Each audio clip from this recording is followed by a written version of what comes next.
이곳에 오셔서 우리가 함께 드리니 영광을 받아주소서. 우리는 주님의 백성, 주님은 우리 왕이라. 왕이신 예수님 오셔서 자정하사 다스리소서.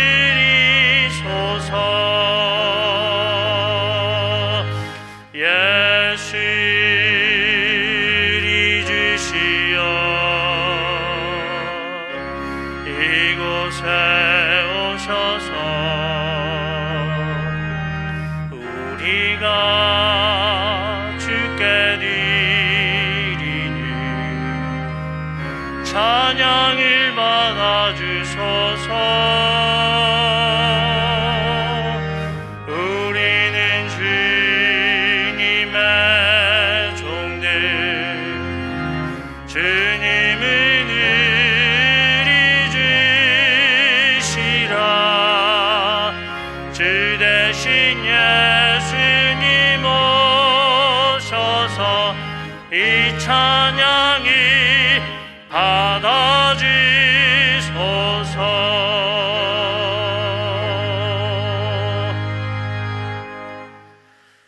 여호와는 위대하시니 우리 하나님의 성 거룩한 산에서 극진히 찬양을 받으시리로다. 터가 높고 아름다워 온 세계가 즐거워하며 큰 왕의 성 곧 북방에 있는 시온산이 그러하도다. 사랑의 하나님, 저희들이 정성껏 예배하오니 이곳에 오셔서 예배를 받아 주옵소서. 우리의 죄를 대속하기 위하여 흘리신 예수님의 보혈이 이 성전에 가득하게 하시고 구원의 은혜가 강단을 통하여 강물처럼 흐르게 하여 주옵소서. 보혜사 성령님께서 친히 우리 마음에 함께 계셔서 큰 힘과 능력을 주실 줄 믿습니다. 이 예배를 통하여 우리의 영혼이 거듭나게 하시고 새 힘과 용기를 얻어서 슬픔도 두려움도 넉넉히 이길 수 있도록 강건하게 변화시켜 주옵소서.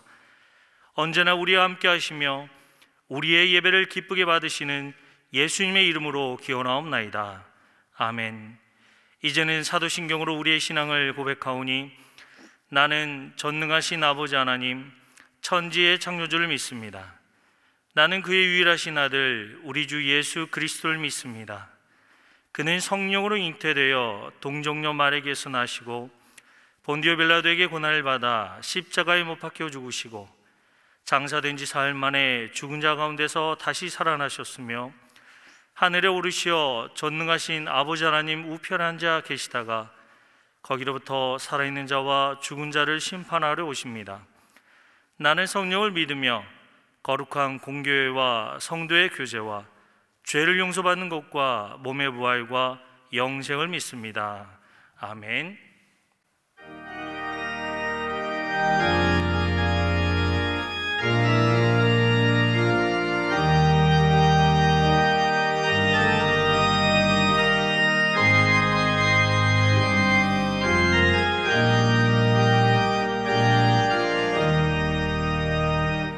예수가 함께 계시니 시험이 오나 겁없네. 기쁨의 근원 되시는 예수를 위해 삽시다.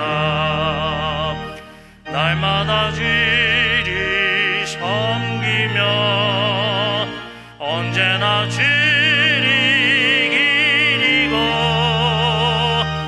사랑 안에 살면서 딴 길로 가지 맙시다. 이 세상 사는 동안에 주 이름 전파하면서 무한한 복나 주시는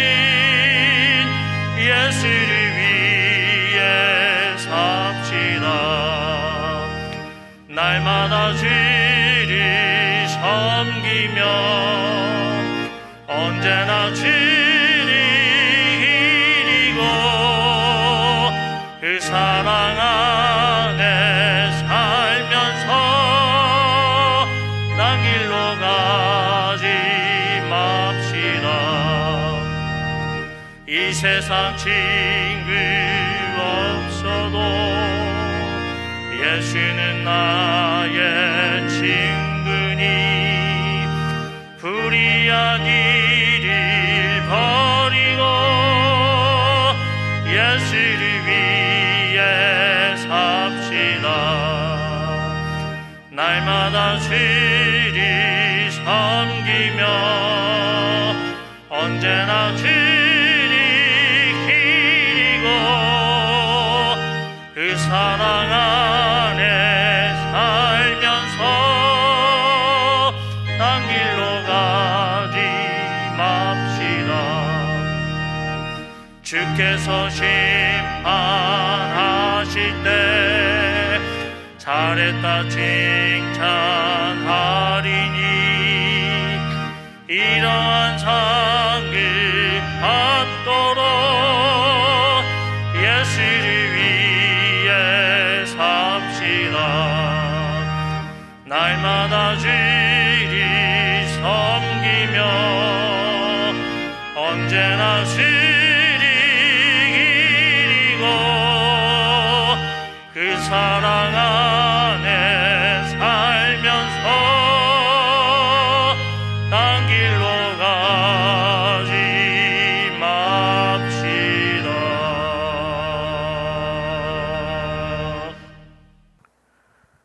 우리의 삶의 주관자이시며 모든 만물을 창조하신 하나님, 오늘도 저희들을 새롭게 하사 하나님만을 바라보며 나아가게 하옵소서. 영원토록 높으신 하나님을 찬양하며 경배하게 하시니 감사합니다. 수해와 태풍 그리고 코로나19 전염병 속에서 저희들을 지켜주시고 거룩한 마음으로 주님 앞에 나아갈 수 있도록 성령 하나님 인도하여 주시니 또한 감사합니다. 한 주간의 삶을 주님 앞에 내려놓을 때에 주의 말씀 안에 살아가야 함에도 세상과 빗대어 살아왔던 저희들을 용서하여 주시옵소서. 우리의 깊은 곳까지 아시고 보시는 하나님, 이 시간 주님께 간구하오니 성도들의 마음이 반석 되신 주님 앞에 든든히 서게 하시고 불안 속에서 절망하지 않게 하시며 걱정으로 인해 믿음이 퇴보되지 않도록 인도하여 주옵소서. 현장 예배가 아닌 온라인 예배로 드려지는 상황 속에서 세상과 단절을 두려워할 것이 아니라 하나님과 하나 되는 기회가 되도록 경건한 삶을 살아가게 하옵소서. 주님의 말씀을 묵상하며 살아가게 하시고 서로 영적인 교제를 나눔으로 비록 서로 대면하며 예배를 드리지 못하지만 성령 안에서 아름다운 교제를 나누게 하소서.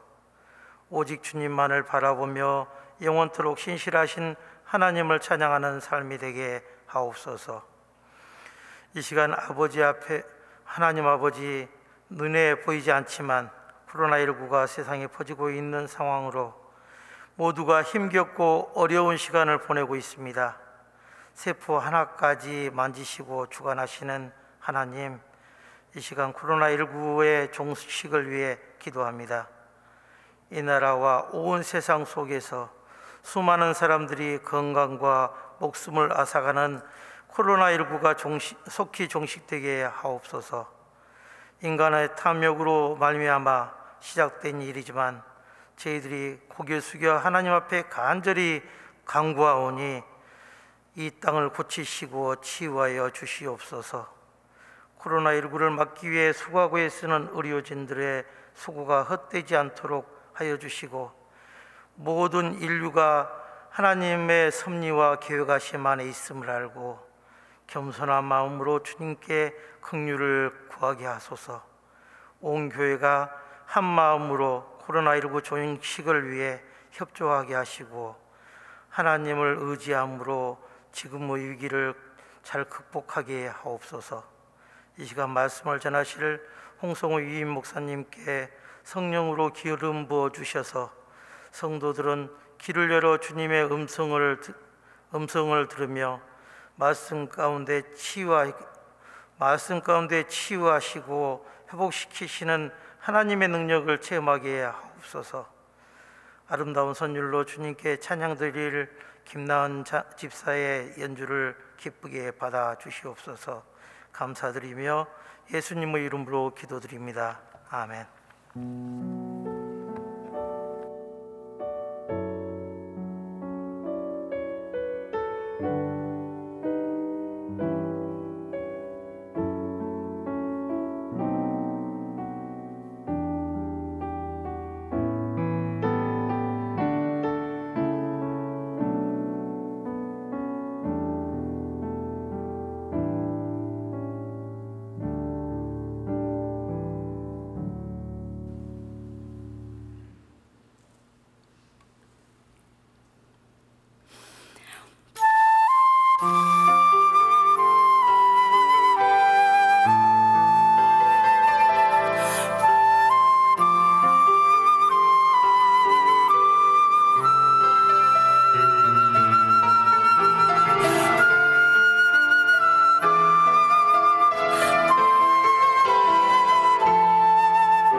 할렐루야.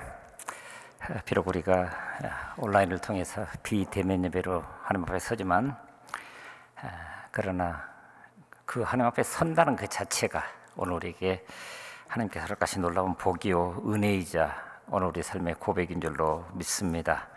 그러므로 예배하는 그 자리가 바로 하나님이 임재하시는 그 현장, 그러므로 그 하나님 앞에 온전히 세워져 가면서 우리 마음가짐을 새롭게 하고 또 내일을 향해서 나아가는 담대함이 함께 할 수 있기를 간절히 바랍니다. 코로나19로 인해서 순천이 좀 많은 어려움 가운데 있었지만 아마 방역 당국의 지침대로 하면은 다음 주까지 제한이 약간 해제되는 그런 측면입니다. 그래서 2단계로 가고 있어서 실내에서는 20명 정도 같이 이렇게 50명 정도 모여서 예배드릴 수 있는 것 정도가 지금 허용이 되는 것 같습니다. 이런 것들을 잘 지켜나가면서 또 그러나 우리가 하나님을 예배한다는 것이 무엇인지를 볼 수 있는 그런 눈들도 함께 할 수 있기를 간절히 바랍니다. 그동안에 코로나뿐만 아니라 태풍과 또 홍수로 인해서 많은 사람들이 큰 공경 가운데 있었습니다. 그래서 말씀드린 대로 주님의 이름으로 우리가 무엇이든지 해야 하는 그런 상황, 그래서 여러분들이 사랑의 실천헌금으로 함께 참여하고 그래서 그 마음을 전달하기 위해서 화면을 좀 보시면요, 지난주 수요일 날 순천 의료원의 의료진들을 위해서 수건, 그들이 필요로 하는 수건 200매를 일단 전달을 했습니다. 그 다음 다시 보시면 저렇게 덕분에라고 하는 우리 수화를 그대로 표현하면서 그들에게 있는 그대로 그 수고를, 병동 하나를 완전히 비워내어서 코로나 환자들을 받다가 보니까 지금 현재 한 60여 분 정도 계신다고 그래요. 근데 그 의료진들이 그 환자들의 모든 욕구들을 다 충족시켜 주기 위해서는 뭐 택배 하나가 와도 또 뭘 요구를 해도 반드시 방역복을 입고 들어갔다가 나오면 그걸 벗어야 되는데 더운 여름에 아무리 9월이라고 하더라도 그래서 늘 샤워를 해야 되는 그런 상황이라서 그게 꼭 필요하다고, 그래서 이번에 전달을 해드렸습니다. 그리고 구례 섬진강교회, 우리 지난번에 구례에 봉사활동 나갔었는데 구례 섬진강교회에 예배 드릴 수 있는 만큼의 설비를 지금 준비 중에 있습니다. 대예배실에 에어컨이 물이 다 잠겨버려서 더 이상 쓸 수가 없어서 냉온풍기로 해서 그들이 나름대로 예배 잘 드릴 수 있도록 또 식당에 에어컨 하나를 넣어드리고 이런 작업들을 지금 계속 해가고 있습니다. 되는 대로 또 여러분들에게 보고해드리면서 우리가 함께 주님의 이름으로 이 땅을 향해서 우리에게 맡겨주신 사명들을 아름답게 감당해가는 그런 은혜들이 우리 가운데 함께 할 수 있었으면 좋겠습니다. 이제 오늘 우리에게 주신 하나님의 말씀 같이 나눕니다. 출애굽기 4장 1절부터 4절까지 그리고 20절 말씀을 같이 보시겠습니다. 출애굽기 4장 1절부터 4절 그리고 20절 말씀입니다. 모세가 대답하여 이르되 그러나 그들이 나를 믿지 아니하며 내 말을 듣지 아니하고 이르기를 여호와께서 내게 나타나지 아니하셨다 하리이다. 여호와께서 그에게 이르시되 내 손에 있는 것이 무엇이냐? 그가 이르되 지팡이니이다. 예수께서 이르시되 그것을 땅에 던지라 하시며 곧 땅에 던지니 그것이 뱀이 된지라. 모세가 뱀 앞에서 피하매 여호와께서 모세에게 이르시되 내 손을 내밀어 그 꼬리를 잡으라. 그가 손을 내밀어 그것을 잡으니 그의 손에서 지팡이가 된지라. 20절 말씀입니다. 모세가 그의 아내와 아들들을 나귀에 태우고 애굽으로 돌아가는데 모세가 하나님의 지팡이를 손에 잡았더라. 아멘. 모세 당대를 통해서 우리 그 상황을 보게 하시는 하나님의 메시지입니다. 오늘 우리 상황 가운데서 바로 내 손에 있는 것이 무엇이냐? 내 손에 있는 것이 무엇이냐? 이 질문 앞에 우리 스스로를 세워가면서 오늘 말씀 같이 나누겠습니다. 우리가 잘 알고 있는 미국의 알래스카, 원래는 러시아 영토였습니다. 당시 오스만 터키와 크림 전쟁을 치르면서 국고가 바닥이 나게 되자 당시의 러시아 황제 알렉산드르 2세는 주미 러시아 공사 에드와르트 스테글에게 알래스카 매각을 위한 협상을 미국과 벌이도록 지시했다라고 하는 거예요. 미국적 협상 당사자는 그때 국무장관이었던 윌리엄 스워드라고 하는 사람이었는데 두 사람은 밤새 밀고 당기는 협상을 벌인 결과 1867년 3월에 그것도 새벽 4시에 720만 달러의 알래스카를 매매한다는 계약서에 서명하고, 그리고 같은 해 10월 18일에 드디어 알래스카가 미국 땅이라고 하는 것을 알리는 성조기가 날리게 되었다고 그럽니다. 그런데 이것이 오늘 우리의 눈으로 보면은, 그 당대도 그랬지만 그 금액 720만 달러, 1867년이니까 어쩌면 지금 가치로 환산한다면은 7천만 달러도 더 되는 그런 돈이 될 줄 압니다. 그런데 놀랍게도 알래스카의 전체 넓이로 비교해 보니까 당대에는 만평당 200원꼴로 그 땅을 사들였다는 거예요. 당대 만평당 200원. 그러면 10배가 된다 하더라도 만평당 지금 현재 시가로 한 2,000원 정도. 이게 어떻게 된 일이죠? 이 사실이 알려지면서 국무장관 윌리엄 슈워드는 엄청난 비난에 시달려야 했습니다. 동물이나 잡아서 모피를 얻는 것 외에는 아무짝에도 쓸모없는 그 동토의 땅을 당대로서는 엄청난 거금을 주고 샀다고 언론과 국민들의 비난에 시달려야 했다라고 이야기를 합니다. 그런데 물론 나중평가이지만 알래스카는 우리 남한 면적의 7배, 그리고 금과 매장량 45억 배럴의 석유, 천연가스, 주석, 니켈 등 자원과 그리고 군사 전략적 가치는 돈으로 계산이 나오지 않는 엄청난 땅이었다고. 그래서 지금도 미국 교과서에서는 알래스카 매입을 미국 외교 역사상 가장 훌륭한 업적으로 소개하고 있다는 거예요. 자, 여러분, 그 땅을 살 수 있었던 힘이 뭐였을까요? 바로 보이지 않는 것을 볼 수 있는, 우리 눈에 지금 보이지 않는 그것을 볼 수 있는 눈이 그들에게 있었다라고 하는 거예요. 사람들은 자기 눈에 보이지 않으면 믿지 못하는 그런 중병에 걸려있다라고 이야기할 수도 있는 것이 우리 현실입니다. 그래서 성경에서도 이사야 보게 되면은 이사야의 예언이 그들에게 이루어졌으니 일러스되 너희가 듣기는 들어도 깨닫지 못할 것이요 보기는 보아도 알지 못한다 라고 이야기를 하고 있습니다. 그런데 여러분, 보이지 않는다고 없습니까? 또한 보이는 것이 전부입니까? 사실 눈에 보이지 않는 세계가 말이나 글로 표현할 수 없을 만큼 넓고도 크고 그리고 그 깊이가 심오하다라고 하는 것을 오늘 우리는 너무나도 잘 압니다. 그러므로 오늘 우리는 현 시대를 살아가면서도 마찬가지로 눈에 보이지 않는 세계, 눈에 보이지 않는 것을 볼 수 있는 그 눈, 특별히 눈에 보이지 않는 것 중에서 어떤 기준을 가지고 그것을 평가하고 판단하고 그래서 그것을 내 것으로 쟁취하는 그 일이 절실하게 필요하다고 하는 거예요. 무슨 일이든지 눈에 보이지 않는 부분이 있다는 것을 인식하고 판단하는 것이 중요합니다. 우리는 그것을 믿음의 눈이라고 얘기를 하죠. 그래서 계시록 3장 18절에서는 라오디가 교회를 향해서 네가 보고 싶으면 안약을 사서 눈에 바르라. 그 안약이 어떤 안약입니까? 믿음의 안약을 사서 내 눈에 발라라. 이렇게 말씀하고 있다고 하는 거예요.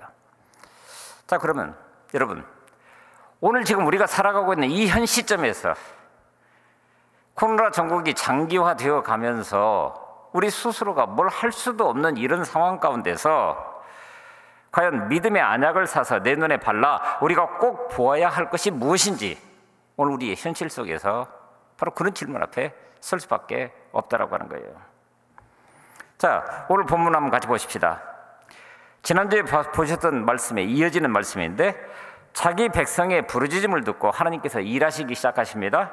물론 사람을 통해서죠. 출애굽기 3장 7절부터 12절까지를 보면 그런 내용들을 쭉 이야기를 합니다. 모세를 부르기 시작하면서. 그런데 그렇게 부름받은 그 사람 모세는 하나님의 부르심에 대해서 대단히 부정적입니다. 3장 11절에 보게 되면은 내가 누구에게 바로에게 가며 이스라엘 자손을 애굽에서 인도하여 내리까? 내가 누군데? 그러니까 뭡니까? Why me? 왜 납니까? 그런 말이기도 하죠.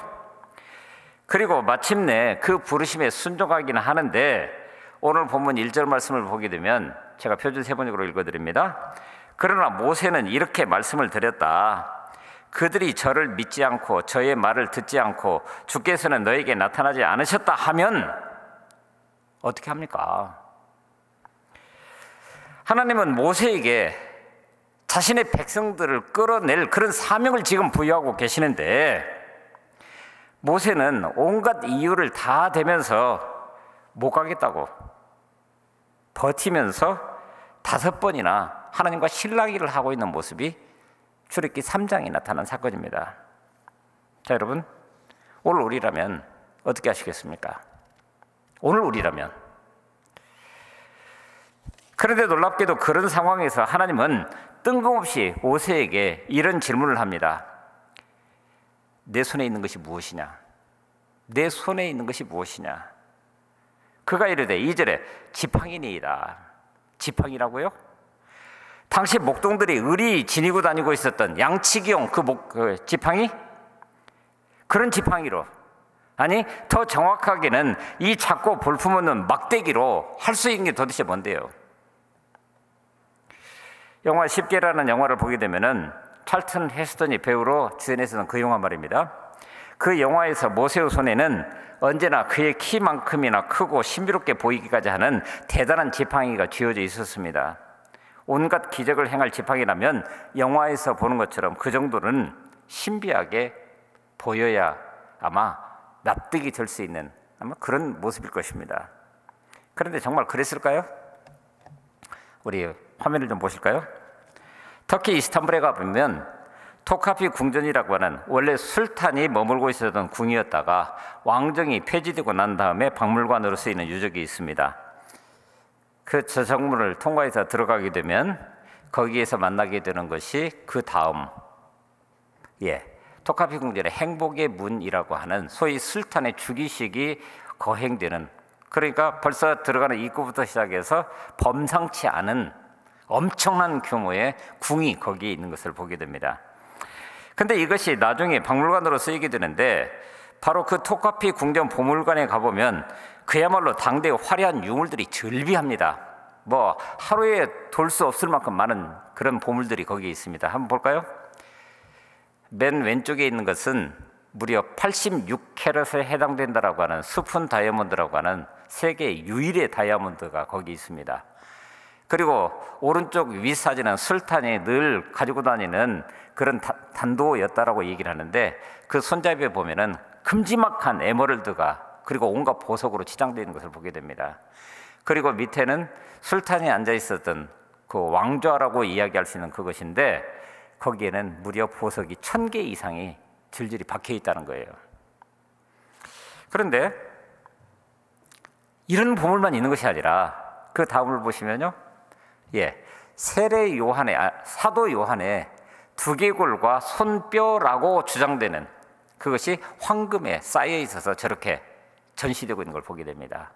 그 다음 사진을 보면요, 비슷한 조금 다른 환경에서 찍은 사진이고요. 그 다음 보시면 저것은 다윗이 골리앗을 치고 그 머리를 잘랐었던 그 칼이다. 그러니까 과거 이스탄불은 1453년까지 1000년 동안 동로마 제국의 수도였고 그리고 동방교의 수도였었던 콘스탄티노플인 것을 우리가 기억한다면 저런 것도 있을 수 있겠다. 그런데 거기에서 그거에 어울리지 않는 한 이상한 것을 보게 됐습니다. 한번 볼까요? 바로 저겁니다. 근데 그 설명문을 보게 되면 이게 모세의 지팡이다 라고 이야기를 해요. 자, 여러분, 영화 10개에서 찰튼 헤스턴 그 주연하고 있었던 그 모세의 손에 들려 있었던 그 지팡이와 저 지팡이가 비교가 되십니까? 1m 남짓, 그냥 바짝 말라있는 나무 막대기. 실제로 오늘 본문에 나타나는 그 지팡이라고 하는 이 말은 히브리어로 마테라고 하는 단어인데 원래의 뜻이 그냥 가지, 막대기 그런 뜻입니다. 길이는 약 1m 정도, 굵기도 영화처럼 굵거나 멋있지 않습니다. 그냥 별거 아닌. 그런데 실제로 모세가 40년 동안 지냈던 미디안 광야를 가보게 되면, 그리고 지금 현재 중부동 지방에서도 양치는 목동들을 보게 되면은 아주 웅장하고 뭔가를 해결할 수 있을 것 같은 그런 지팡이가 아니라 그냥 손에 이렇게 들고 흔들 수 있는 저 정도 막대기. 자, 여러분, 머릿속에 그려지십니까? 그러니까 그 옛날 모세 역시 지팡이가 아니라 저런 막대기를 들고 있었고, 하나님은 모세에게 그 볼품없는 막대기로 무엇인가를 하라라고, 네 손에 있는 것을 가지고 뭔가를 하라라고 명령하시니 모세는 참으로 난감했을 것입니다. 오늘 본문에서도 바닥에 던지니까 그것이 뱀이 됐습니다. 뱀이 되는 순간 뒤로 물러나면서 두려워하고 있는 모습을 봅니다. 그런데 하나님께서는 그 꼬리를 잡으라는 거예요. 그런데 다시 그 손에 막대기가 되더라. 그렇다면 하나님은 왜 홍해를 가르고 하늘에서 만나가 비처럼 쏟아지게 하는 그 극적인 기적을 그 볼품없는 막대기로 행하게 하셨는가? 그 이유는 간단하죠. 모세가 가질 수 있는 것은 그것밖에 없었기 때문입니다. 자, 여러분 잘 생각해 보십시오. 우리가 잘 아는 대로 모세는 미디안 광야에서 40년 동안 처가살이합니다. 그저 양치는 목동에 불과할 뿐입니다. 과거에 바로의 궁에서 그가 어떤 신분이었는지 그건 아무 의미가 없습니다. 그냥 양치기에 불과한 거예요.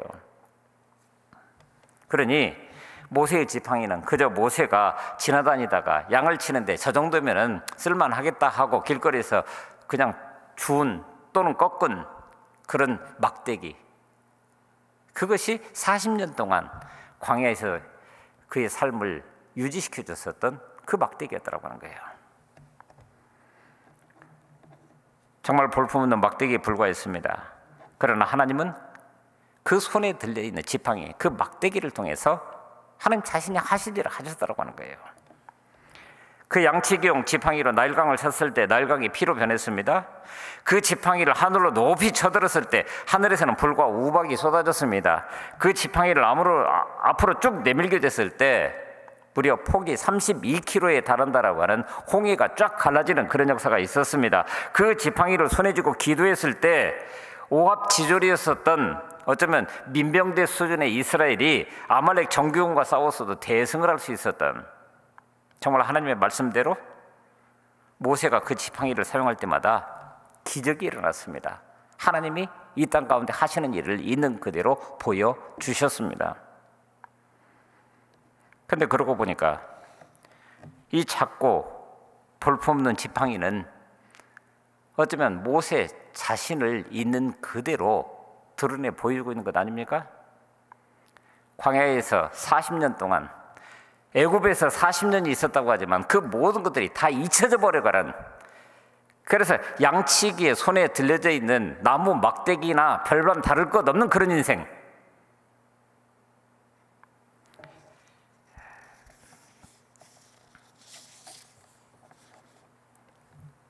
근데 그러고 보니까 하나님은 오늘 우리에게도 똑같은 질문을 하시는 것 아니에요?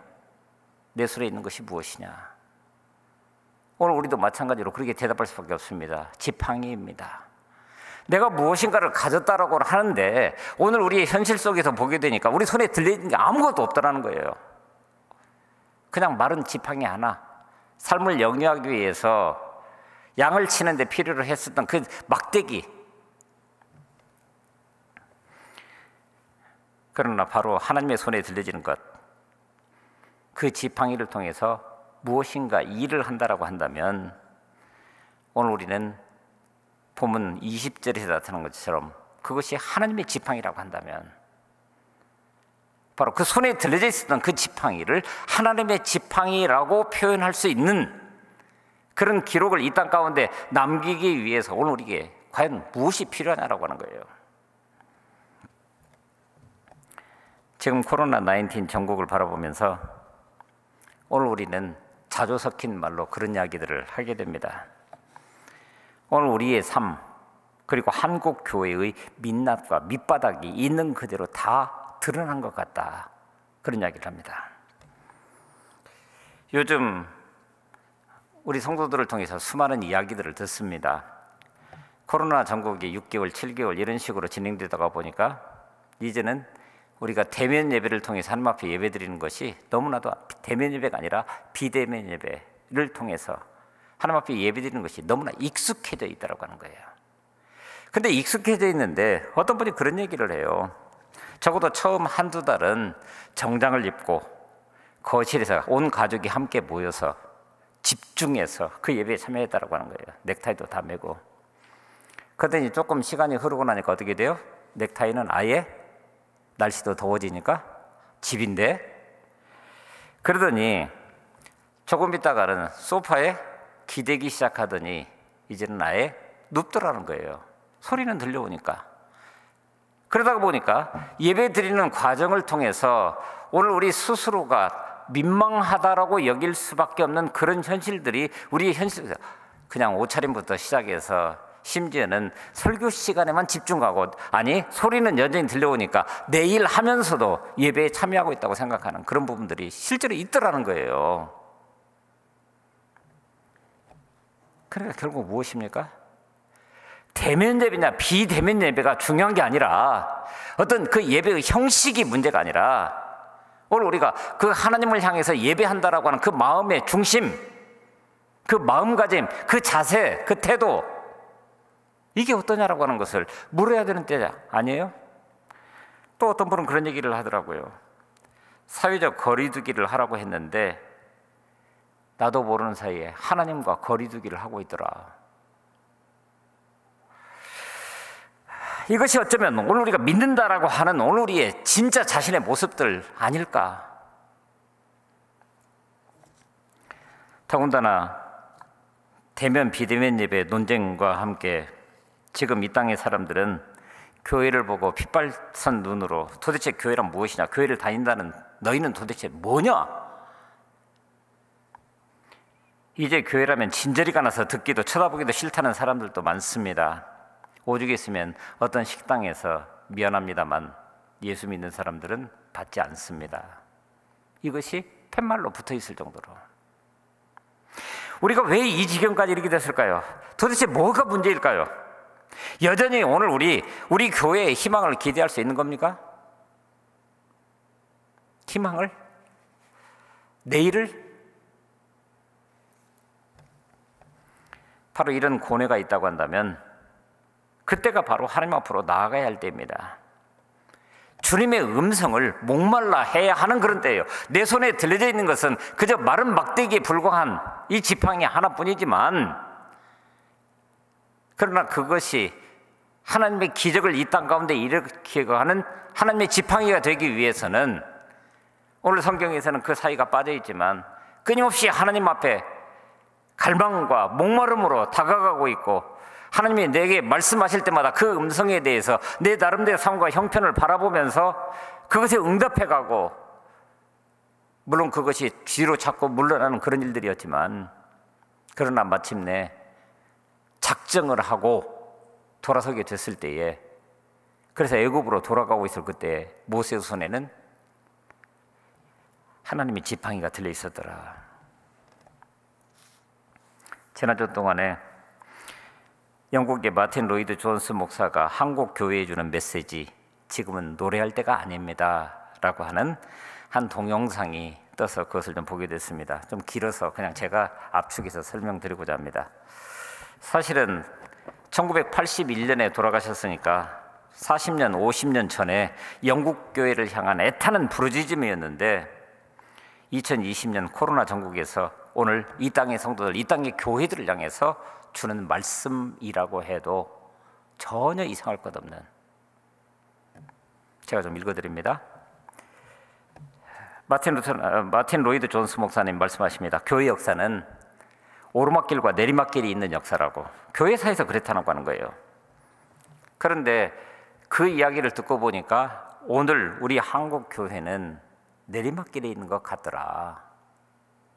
그렇죠? 지금 우리가 겪고 있는 현실을 보게 되면. 그렇다면 어떻게 오르막길로 다시 오를 수 있을까? 한국 교회에 부흥이 올까? 어떻게 하면 다시금 그 부흥을 오늘 우리가 누릴 수 있을까? 마틴 로이드 존스 목사님이 이렇게 얘기를 합니다. 부흥은 그 생명을 일깨우고 자극해서 다시 밖으로 끌어내는 그 일을 의미합니다. 부흥은 교회의 삶에 비상한 은총과 활력이 다시 나타나는 것입니다. 부흥이란 신자들의 생명이 회복되는 것이요, 죽어가는 무기력한 교회가 깨어나며 활기를 되찾고 생명의 기운이 소생하는 것이라고. 그렇게 부흥을 정의하고 난 다음에, 그러기 위해서는 오늘 우리 교회가 최우선순위로 삼아야 하는 것은 현재 우리가 아무것도 할 수 없다는 것, 무기력하다라고 하는 것을 인정해야 한다는 거예요. 그것을 인정할 수 있어야 오늘 우리는 하나님 앞에 엎드려서 내게 오시기를 간절히 구하고 기도할 수 있다는 거예요. 그러면서 말합니다. 모든 부흥의 시대에 가장 크게 나타났던 특징은 크고도 깊은 진지함이었습니다. 하나님께 속한 것들을 크고 깊고 심오한 진지함으로 대하는 태도보다 더 큰 부흥의 특징은 없습니다. 뭐예요? 목말라 하면서 하나님 앞에 나 자신을 어떻게 세울 거냐라고 하는 거예요. 그러면서 질문합니다. 여러분, 지금 교회와 교회 주변에서 일어나는 일을 보고 어떤 마음이 드십니까? 비통함이 있습니까? 가슴이 찢어지는 느낌을 갖고 있습니까? 여러분, 지금은 노래할 때가 아닙니다. 시편 137편 4절에 있는 것처럼 우리가 이방에 있어서 어찌 여호와의 노래를 부를꼬. 이방에 있게 된 요인이 무엇입니까? 하나님으로부터 멀리 떨어져 있었기 때문에 다시 돌아오라고. 그러니 거기에 가서 우리가 과연 여호와의 노래를 부를 수 있냐라고 하는 거예요. 그는 이렇게 말합니다.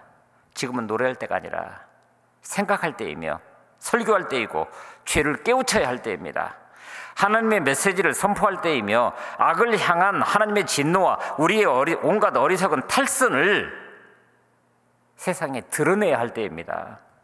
노래할 때는 나중에 찾아올 것입니다. 위대한 부흥이 먼저 임하게 합시다. 하늘의 창문이 열리게 합시다. 수천 명의 남녀가 하나님의 나라로 들어오는 모습을 목격합시다. 그 후에 노래할 때가 찾아올 것입니다.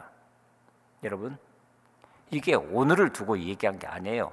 40년, 50년 전에 영국교회 상황을 보고 오늘 우리의 상황 아닙니까? 오늘 우리의 상황. 그렇게 말합니다. 여러분, 하나님에게서 멀어진 것을 애통해하며 울어본 게 언제입니까? 지금 우리 중에는 우는 법을 잃어버린 사람들도 있습니다. 하나님의 영광을 느끼고 감격해서 울어본 게 언제입니까? 그 순전한 기쁨 때문에 마지막으로 울어본 것이 언제입니까? 부흥이 오기 전에 필연적으로 변함없이 나타나는 현상은 하나님을 목말라 하는 것입니다. 목마름, 살아계신 하나님을 아는 지식에 대한 타는 듯한 목마름을 느끼며 그의 나타나심과 행하심과 일어나 원수를 흩으시는 능력을 보고자 하는 불타는 소원을 느낍니다. 여러분은 하나님을 얼마나 알고 계십니까? 뒤에 있는 것을 잊어버리고 표대를 향해서 쫓아가고 있노라고. 우리의 최대 소원은 주님과 그 부활의 능력을 알며 그의 죽으심에 참여하는 것이라고 얼마나 솔직하게 말할 수 있습니까? 우리는 하나님의 충만하심과 지식에 넘치는 그리스도의 사랑을 얼마나 알고 있습니까? 얼마나 경험하고 있습니까? 그 충만하심과 사랑이 우리에게 생생한 실제로 다가오고 있습니까? 하나님을 목말라 하는 마음, 그의 영광이 나타나기를 갈망하는 마음이야말로 부흥에 선행되는 본질적인 요소입니다. 그러면서 그거를 마무리 짓고 있습니다. 여러분, 오늘 우리 현실적인 상황이 어떻습니까? 어떤 성도님의 민낯 고백에 그런 것이 있었습니다. 마음의 열정과 아예 생명이 다 빠져나가 버린 것 같다고. 지금까지 믿노라고 하면서 어쩌면 미디안 광야에서 40년 동안 일시적으로 잠깐 피해왔다라고 생각하면서 살아왔던 그 세월을 이었는데 어느 길에 여기 와보니까 내가 여기 왜 선지도 모르는 채로 그저 양이나 치면서 하루하루 살아가기에 급급한 그런 모습으로 서 있는 모세처럼. 그런데 마음의 열정과 생명이 다 빠져버린 것 같다고? 이제는 못한 것 같다는 것이 그런 것이 아니라 바로 그 상태를 고뇌하면서 하나님 앞에 어떻게 서야 할지를 간구하고 있는 그런 모습을 거기서 볼 수 있었습니다. 사랑하는 성도 여러분, 그런 의미에서 진지하게 우리 하나님 앞에 설 수 있어야 됩니다. 비록 하나님께서 모세에게 가라! 못 갑니다. 나는 할 수 없습니다. 내 능력 가지고는 안 됩니다 하면서 자꾸 물러나는 것 같아 보여도, 그러나 하나님은 5번씩이나 그에게 계속 기회를 주시면서 조금씩 진도를 더 나가시면서 그로 하여금 마침내 응답에 이르기까지 그렇게 이끌어 주셨다라고 하는 것을 생각한다면, 오늘 우리는 바로 내가 지금까지 살아오면서 내 것이라고 생각했었던 그 거품들을 다 걷어낼 수 있어야 됩니다. 모든 사람이 마찬가지입니다. 모세가 지금 그러는 것처럼 나는 고갈된 인생이라고 고백되는 데서부터 이제는 그것을 붙들고 하나님 앞에 나아가는 그것이 굉장히 중요한 것입니다. 자, 여러분, 오늘 우리에게 주신 말씀을 다시 한번 마음속에 새겨보실 수 있기를 바랍니다. 모세의 손에 들려있는 지팡이요, 20절입니다. 모세가 그의 아내와 아들들을 나귀에 태우고 애굽으로 돌아가는데 모세가 하나님의 지팡이를 손에 잡았더라. 그가 하나님의 명령에 순종해서 행동하는 순간부터 모세의 지팡이는 하나님의 지팡이라고 성경에 기록되기 시작합니다. 아니, 그가 순종하는 순간부터 그 마른 막대기 같은 자신이 하나님의 지팡이로 세워져 가고 있는 그런 모습으로 거기 서 있는 겁니다. 여러분, 그 지팡이는 하나님으로부터 새롭게 받은 지팡이가 아닙니다. 모세가 양을 치던 그 지팡이입니다. 평범한 막대기입니다. 그러나 하나님께서는 그 지팡이를 통해서 모세를 쓰고 계신다라고 하는 거예요. 우리가 일상에서 쓰던 것을 통해서 놀라운 일을 행하시는 그런 분이십니다. 그저 내가 내 손에 쥐고 있다고 생각했던 그 지팡이는 평범한 지팡이였지만, 그저 생업을 위해서 양을 치는데 필요로 했던 그런 지팡이였지만, 하나님의 손에 들려지는 순간 그것은 우리가 상상할 수 없는, 그래서 자신의 백성을 애굽에서부터 이끌어낼 수 있을 만한 그런 능력의 지팡이로 거기에 세워지는 것입니다. 하나님이 더 위대한 하나님으로 우리 가운데 드러나는 그 순간입니다. 여러분, 오늘 우리 인생의 목적이 무엇입니까? 하나님의 부르심에 응답하는 것입니다. 적어도 오늘 우리 믿음의 고백으로는 그렇습니다. 거절하고 싶거나 회피하고 싶어도 오늘 우리를 이미 불러서 여기 세워주셨다고 한다면 하나님은 오늘 우리를 통해서 이 땅 가운데 하나님이 하시고자 하는 그 일들을 행할 수 있도록 우리를 이끄신다라고 하는 거예요. 어떤 모습이든지 간에 하나님의 부르심은 우리의 믿음 생활 가운데서 끊임없이 이루어집니다. 죽음 넘어서까지 이루어집니다. 아니면 우리를 통해서 이루어지지 못하게 될 때 후대에까지도 계속해서 하나님은 일하십니다. 여러분, 지금 이 시간 한번 눈을 감고 머릿속에 그려보실 수 있기를 바랍니다. 이스라엘 민족을 해방시키기 위해서 애굽에 도착한 그 모세의 모습, 80세 노인, 초라한 빌털털이 몰골, 그리고 손에는 마른 막대기에 불과한,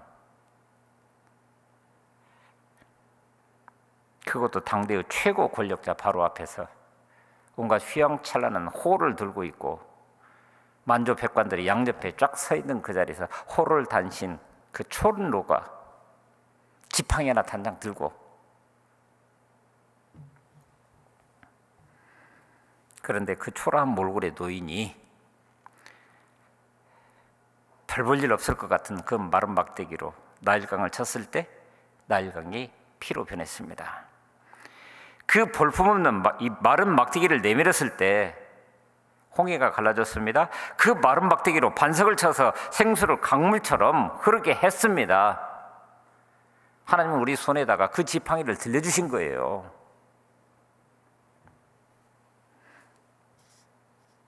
지금 내가 지닌 것이 마른 막대기 하나밖에 없다고 할 정도로 지금 내가 모세처럼 초라한 마른 막대기 하나 같은 인간이라 할지라도 하나님의 임재 앞에 내가 바르게 세워지고, 그리고 하나님의 능력이 오늘 우리 가운데 함께 할 수 있을 때 마른 막대기는 놀라운 능력의 도구, 하나님의 지팡이로 세워진다라고 하는 것. 지금 우리 자신이 그 마른 막대기처럼 어쩌면 쓸모없는 존재였을지도 모릅니다. 광야 귀퉁이 어디서나 발견되는 흔한 물건일 수밖에 없는 그것, 어쩌면 그것을 지금까지 오늘 우리는 쥐고 살아왔습니다. 그러나 마른 막대기와 같던 그 모세가 자신의 여생을, 자신의 중심을, 자신의 온몸을 하나님께 드리게 되었을 때, 그래서 가라라고 하는 그 명령에 순종했을 때 하나님은 그 마른 막대기를 쓰시고 하나님의 구원의 새 역사를 그를 통해서 이 땅 가운데 펼쳐가는 하나님의 지팡이를 그 손에 들려주셨다라고 하는 거예요. 여러분, 오늘 나에게 무엇이 있느냐 없느냐 이런 문제가 아닙니다. 내가 가진 세상의 것이 얼마나 많은가도 문제되지 않습니다. 내 자신이 볼품없는 마른 막대기 같은 인간이라 할지라도 목마름, 하나님을 향한 갈증으로 그 앞에 나 자신을 온전히 드리기만 한다면 그 마른 막대기를 통해서 하나님은 당대의 역사를 이루어 가십니다. 자, 여러분, 오늘 우리는 그리스도와 연합한 사람입니다.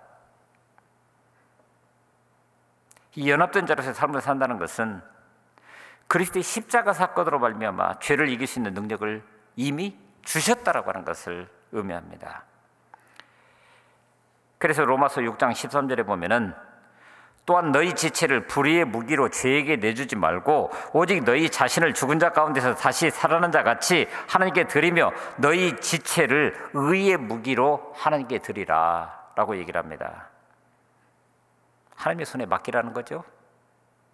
그분이 나를 다스리고 통치하실 때, 나의 삶이 온전한 주인이 되실 때 비로소 주께서 약속하셨던, 미리 보여주셨던 그 모든 것들이 우리 앞에 실체로 드러나게 될 것입니다. 그런데 그 본문을 읽다가 의의 무기? 그런데 놀랍게도 그 무기라고 하는 그 단어가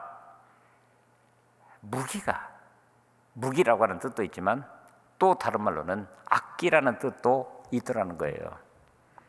자, 여러분, 오늘 또 플룻을 통해서 오늘 우리의 사명을 하나님 앞에 찬양했습니다. 그 플룻이 만약에 불 줄도 모르는 제 손에 들려있다고 한다면 그게 무슨 의미가 있겠습니까? 그러나 그것을 전공하고 그것을 통해서 하나님께 영광 돌리기를 원하는 우리 나온 자매의 손에 들려지니까 오늘 우리에게는 크나큰 감동으로 하나님이 일하시는 것을 보여주시는 그런 모습으로 우리 가운데 등장하지 않습니까? 내 인생, 내 삶을 누가 잡고 사용하느냐에 따라서 나의 삶의 가치가 달라질 수밖에 없습니다. 전능하신 하나님이 붙잡고 사용하시면 내 인생은 처음 만드실 때부터 걸작의 인생이 될 것입니다. 그러나 사탄이, 세상의 학문이, 재물이나 인기가 내가 이거 아니면 안 된다고 생각했던 그 모든 것들이 내 인생을 붙잡고 연주해 나간다 한다면 내 인생의 소리는 그것밖에 나오지 않는 거예요. 누가 나를 연주하느냐에 따라서 달라집니다. 여러분, 오늘 우리 손에 들려있는 것, 그것이 비록 작고 보잘것이 없다 하더라도 혹은 나에게 꼭 필요한 것이기에 이것이 없으면 안 된다라고 생각합니다. 지금까지 내가 움켜쥐면서 살았다 할지라도 이제는 그까지도 하나님께 다 맡기실 수 있기를 바랍니다. 하나님 손에 들려지기만 하면 우리를 가장 잘 아시고 또 우리 인생의 최고 연출가이신 우리 하나님께서 우리 인생을 정말 아름답게 이 땅 가운데 펼쳐가지 않으시겠습니까? 우리 실패할 수 있습니다. 무너질 수 있습니다. 때로는 낙심할 수도 있습니다. 우리 환경이 그렇고 우리 스스로가 그렇기도 하고, 그러나 그것은 우리가 취할 모습이 아닙니다. 주님은 모세를 기다리셔서 80년을 기다리셔서 그를 하나님의 사람으로 세워주셨듯이 오늘 우리도 마찬가지입니다. 결실의 계절로 접어드는 9월, 내 손에 든 것이 무엇이냐 물어보시는 주님의 질문을 생각하면서 우리에게 지나간 날들, 그리고 지금 우리의 현실, 그러면 거기서부터 내일, 오늘 우리의 미래가 어떤 길로 열려져 갈 것인지를 지금 내 손에 들려진 그것, 그 지팡이,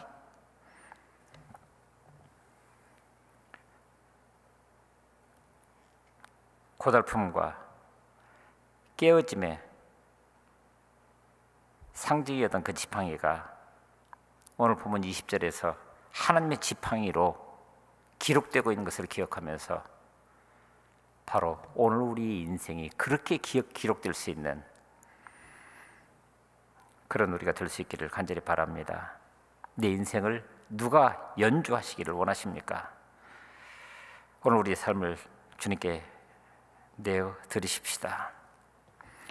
우리 삶의 새로운 주인 되신 하나님 앞에 나의 모든 것을 주의 뜻대로 그런 헌신을 통해서 바로 하나님이 하실 일들을 아름답게 바라보는 우리 모두가 될 수 있기를 간절히 바랍니다. 이제 우리 마음의 다짐, 결단 하나님 앞에 있는 그대로 올려드립니다. 원하고 바라고 기도합니다.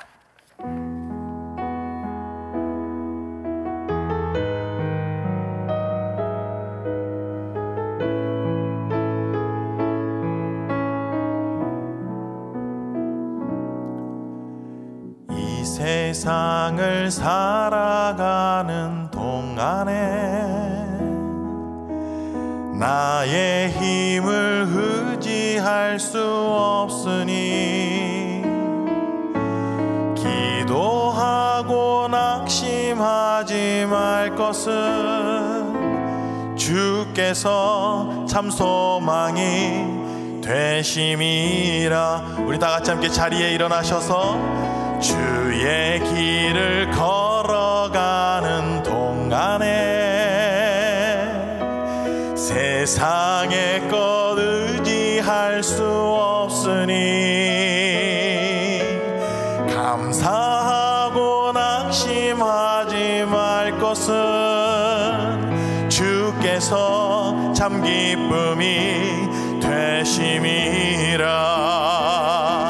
하나님의 꿈이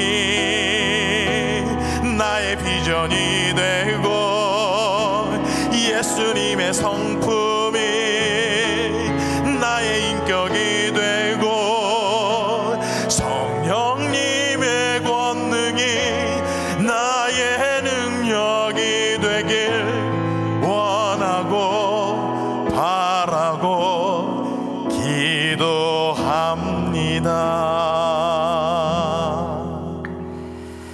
우리의 기도와 우리에게 주신 말씀의 능력으로 이 한날을 살아가게 하시는 아버지 하나님, 코로나19으로 태풍으로 수해로 수고하고 무거운 짐이라고 얘기할 수밖에 없는 우리의 현실, 그러나 이렇게 안식의 날을 허락하여 주시고 이 날을 복 주심으로 하나님 앞에 예배할 수 있는 은혜 주신 것을 감사를 드립니다.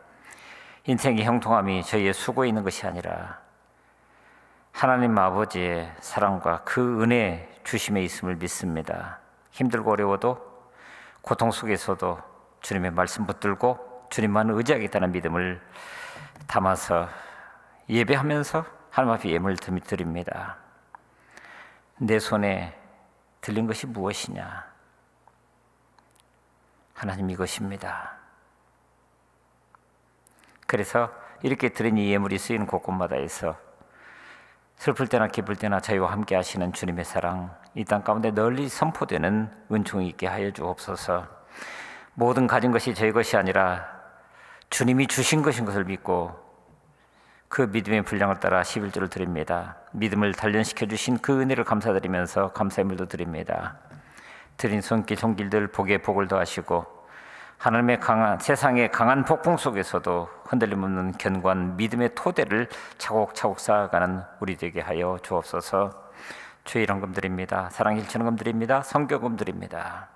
한 걸음 한 걸음 쉬지 않고 성실하게 순종하는 자녀들의 인생에 예비된 면류관으로 복을 더하여 주시옵소서. 좌로나 우로나 치우치지 않고 균형된 신앙으로 주님 편에 서게 하여 주옵소서. 땀 흘려 일하는 자녀들의 땀방울 그 자체가 바로 하늘의 복이 되어서 오늘 우리 인생의 행복을 이어가는 은총되게 하여 주옵소서. 힘들고 어려운 상황 속에 있는 것을 너무나도 잘 압니다. 하나님 위로해 주시고 하나님의 강한 팔로 붙들어 주셔서 이것이 새로운 기회를 열어가는 능력이 되게 하여 주옵소서. 그래서 주께서 주신 재능과 그 믿음으로 하나님의 영광을 이 땅 가운데 드러날 수 있는 그런 기회를 속히 더하여 주시옵소서. 처음부터 바로 내 손에 들려진 그 모든 것을 드림으로 말미암아 이것이 내 손에 들려진 하나님의 지팡이가 되는 그런 은총을 살아가기를 원합니다. 하나님 함께 하시고 이끌어 인도하여 주옵소서. 오늘부터 시작되는 또 한 주를 하나님 앞에 있는 그대로 드리오니 내 손에 들려주신 그것을 통해서 하나님의 능력을 있는 그대로 보여주시옵시고 그 능력을 따라서 다음 주 또 주 앞에 서는 내 감사와 찬양과 영광만 가득할 수 있는 그런 나날들로 이어가게 하여 주옵소서. 감사합니다. 우리 구주 예수 그리스도 이름으로 간절히 기도하옵고 이제는 우리 구주 예수 그리스도의 은혜와 아버지 하나님의 언제나 신실하신 그 사랑과 성령님의 인도하시며 교통하심이 내 손에 있는 것이 무엇이냐? 내 손에 있는 것이 무엇이냐? 하나님께서 내게 맡겨주신 하나님의 지팡이입니다. 이런 고백을 가지고 삶의 현장으로 나아가 그에 걸맞게 살아가기를 원하는 사랑하는 주의 백성들 머리머리 위에 그 가정과 일터와 자녀들 위에 피로 값주고 사신 주님의 몸된 교회 위에 또한 우리가 마땅히 서 있어야 될 그 자리 위에 이제부터 영원토록 함께 없시기를 간절히 축원하옵나이다. 아멘.